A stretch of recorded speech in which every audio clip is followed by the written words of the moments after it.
Hello friends, सभी को Radhe Radhe. Welcome back to my new blog. कैसे हैं आप सब? आई होप आप सब भी अच्छे होंगे और हम भी बिल्कुल अच्छे हैं। आप सब अपना खूब अच्छे से पढ़ाई करते रहिएगा, क्योंकि ये जो टाइम है बहुत ही हम लोगों का अनमोल टाइम है।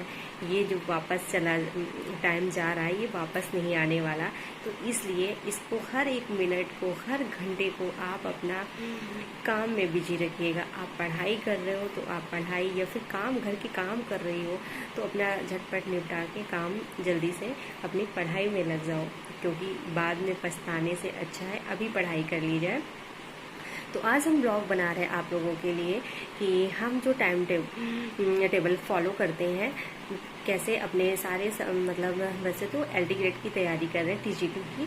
तो जो टीजीटी में हिंदी सब्जेक्ट है वही एलटी का भी सब्जेक्ट है हिंदी।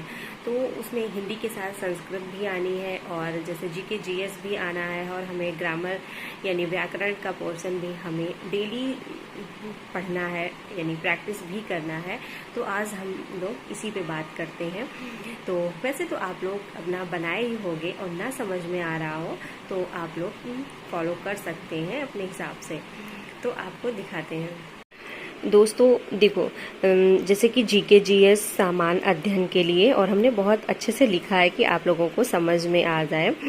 सामान्य अध्ययन के लिए 2 घंटे से ज़्यादा आपको टाइम नहीं देना है। अब ये टाइम आप मॉर्निंग में दे रहे हो या फिर दोपहर में दे रहे हो, रात में दे रहे हो, अपना ये चीज़ अपना डिसाइड कर लेना कि हमें कितने टाइम क्या मतलब देना है। या फिर जैसे आपका हिंदी सब्जेक्ट नहीं है, जो भी सब्जेक्ट है, सामाजिक विषय का है या फिर साइंस का है, तो आप अपने सब्जेक्ट हिसाब से मैनेज कर सकते हो। जैसे संस्कृत, जो हिंदी के साथ संस्कृत आनी है, उसके लिए हमने सिर्फ 1 घंटा रखा है, और व्याकरण के लिए उसके लिए भी हमने 1 घंटा का टाइम रखा है। और 2 घंटे के लिए सामाजिक अध्ययन का हो गया, 1 घंटा मतलब ये संस्कृत और व्याकरण के लिए हो गए, तो हमारे हो गए 4 घंटे। अब हमने हिंदी के लिए 4 घंटा लिख दिया है, लेकिन यदि आपको 4 से ज़्यादा मिल रहे हैं या फिर 4 से कम भी मिल रहे हैं, तो आप अपना फिर जो मेन सब्जेक्ट है उस पे आप अपना पूरा फोकस दो। जैसे कि ऐसा करो, यदि ऑनलाइन क्लास ले रहे हो, कोचिंग ले रहे हो, तो उसके लिए भी आपको टाइम निकालना होगा, जितने बजे से आपकी टाइमिंग हो, लेकिन इतना आपको डेली कवर करना है। इस 1 घंटे वाले में आपको नहीं काटना है, और इसको भी यार 2 घंटे नहीं दोगे तो फिर काम नहीं चलेगा, और नहीं तो फिर 1.5 घंटे तो मतलब 2 ही। और रही बात हिंदी के लिए जो मेन सब्जेक्ट है, तो इसको 2, 3 घंटे, 4 घंटे, जितना आपसे हो सके। और यदि 5 से 6 घंटे भी हो रहा है तो 5 से 6 घंटे भी अपना दो। और तो उसमें करना क्या है, जैसे कि आपने दिन में अपना प्रैक्टिस किया, और सुबह के टाइम मतलब दिन भर आपने बुक से पढ़ा, जैसे भी पढ़ा, ऑनलाइन पढ़ा, जो भी पढ़ा है, तो उसको रखो। जैसे कि अब हमारे पास यूथ पब्लिकेशन की ये बुक है, फिर इससे हम अपना प्रैक्टिस करते हैं। इसका हमने रात में, जैसे कि 10 बजे के बाद हमारा खाना पीना हो जाता है, काम होने के बाद फिर हम 11:30 तक पढ़ें या 12 तक पढ़ें, अरे मतलब फिर हम जितने बजे तक चाहे पढ़ें, तो फिर हम उसको इस बुक से प्रैक्टिस करते हैं। तो संस्कृत के जो आपके नोट्स हैं, नहीं नोट्स हैं तो नोट्स बनाओ।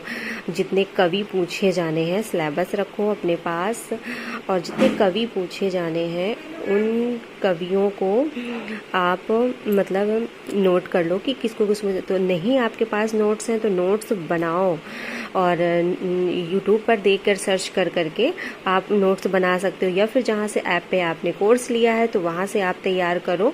ऐसे ही आप अपना व्याकरण के लिए टॉपिक निकालो कि कौन कौन से टॉपिक्स हमें पढ़ने हैं। और हम सोच रहे थे कि अब अगस्त ख़त्म होने वाला है, 1 सितंबर से हम लोग टॉपिक वाइज शुरू से मतलब फिर से तैयारी करते। तब तक हमारा जो बचा हुआ है इस समय जो हम कंप्लीट कर रहे हैं उसको हम कंप्लीट कर लें, फिर 1 तारीख से मतलब हर एक टॉपिक को लेकर कवर करेंगे, और कोशिश करेंगे कि 1 महीने में अपना कोर्स ख़त्म कर लिया जाए। मतलब जैसे कि बुक से है तो पढ़ लिया जाए।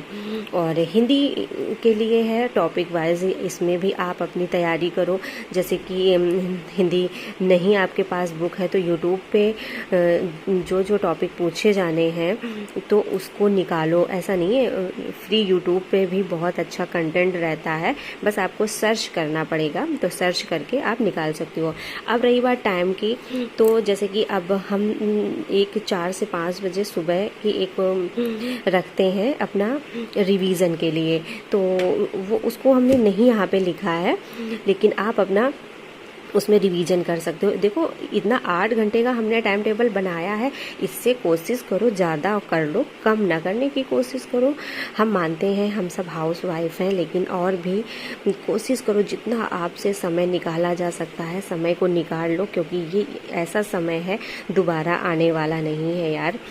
और फिर इसके बाद जैसे हमारा 5 से हमारे वही 9 साढ़े 9 बजे तक सारा काम हो जाता है, 10 बजे तक मान लो। फिर इसके बाद हम 2 घंटे अपना सामाजिक अध्ययन वाला देते हैं। फिर इसके बाद 2 घंटे बाद मतलब इसको पढ़ने के बाद फिर हम इसकी जो बुक है या जो नोट्स हैं कॉपी है सब रख देते हैं, दूसरे दिन ही हम इसको देखेंगे। फिर इसके बाद जैसे 12 बज गया, फिर बच्चों को खाना वाना खिलाया, मतलब स्कूल से बेटी आ गई, इसके बाद हमें 1 बजे से 2 बजे के बीच में टाइम मिला 1 घंटे का। तो फिर हमने ये संस्कृत का जैसे कि किसी दिन अपना व्याकरण संस्कृत की पढ़ ली, कोई टॉपिक उठा लिया, और किसी दिन जो कवि हैं उनका पढ़ लिया, ठीक है। फिर इसके बाद 2 बजे हमारी फिर बच्ची आ गई, बड़ी वाली आ जाती है, 2 बजे आएगी, फिर उसको खिलाएंगे पिलाएंगे, 2:30 बज गया, और एक आधे वीडियोस वगैरह देखेंगे। फिर 3 बजे से हम व्याकरण लेके बैठते हैं, 3 से 4 कोशिश रहती है ये करें। फिर 4 बजे से और फिर हमारी ऐप पे 3:30 से क्लास शुरू होती, 4:30, 4:30 से 5:30, लेकिन हम जो है लाइव क्लास नहीं लेते हैं, हम रिकॉर्डेड क्लास ले लेते हैं, क्योंकि उसमें हमारा टाइम बच जाता है।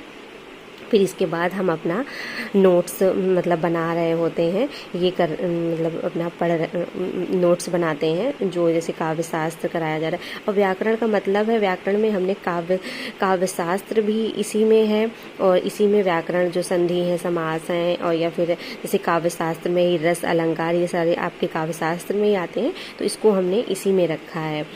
और रही बात हिंदी के लिए, तो फिर जब जैसे बीच बीच में टाइम मिलता जाता है तो हम अपना बुक पढ़ लेते हैं, और फिर क्लास लिया, क्लास के बाद लेने के बाद फिर आधा 1 घंटा थोड़ा सा टहलते वहलते हैं, और बच्चों को भी साथ में देखते जाते हैं। इसके बाद फिर अपने काम भी शुरू रहते हैं, पढ़ाई भी शुरू रहती है। फिर 10 बजे से 12 बजे की प्रैक्टिस रहती है, वो आप जो भी आपके पास बुक हो उससे आप अपना प्रैक्टिस कर सकते हो। तो ऐसा टाइम टेबल आप भी बनाइए, आप भी फॉलो करो, और ऐसा नहीं है कि फॉलो नहीं कर सकती हो, अपने हिसाब से आप टाइम टेबल बनाइएगा, और आप भी कर सकते हो। ऐसा नहीं कि हम कर रहे हैं तो आप नहीं कर सकती हो, ये हमारा सब लिखा है। तो फिर मिलते हैं अगले ब्लॉग के साथ, तब तक के लिए bye bye, thank you, take care. आप सब अपना ख्याल रखिए, और बाय। और जो भी इसमें कमी समझ में आ रही हो, जो हो फिर बताइएगा हमको।